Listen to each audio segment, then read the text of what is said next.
night Max wore his wolf suit, and made mischief of one kind and another. His mother called him Wild Thing, and Max said, "I'll eat you up."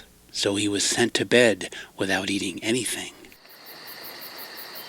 That very night in Max's room, a forest grew, and grew, and grew, until his ceiling hung with vines, and the walls became the world all around, and an ocean tumbled by, with a private boat for Max, and he sailed off through night and day, and in and out of weeks, and almost over a year, to where the wild things are. And when he came to the place where the wild things are, they roared their terrible roars, and gnashed their terrible teeth, and rolled their terrible eyes, and showed their terrible claws.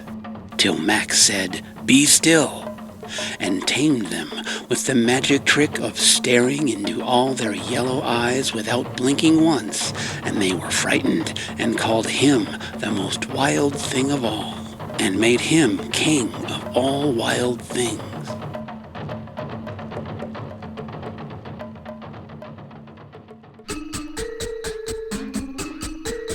"And now," cried Max, "let the wild rumpus start."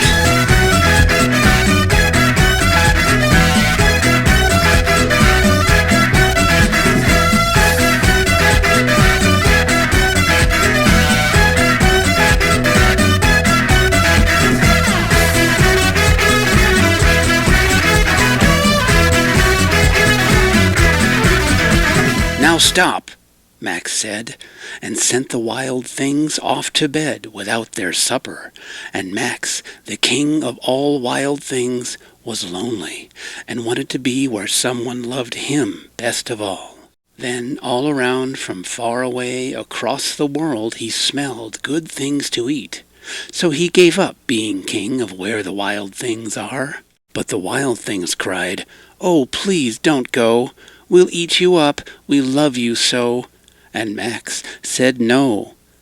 The wild things roared their terrible roars, and gnashed their terrible teeth, and rolled their terrible eyes, and showed their terrible claws, but Max stepped into his private boat and waved goodbye, and sailed back over a year, and in and out of weeks, and through a day, and into the night of his very own room, where he found his supper waiting for him.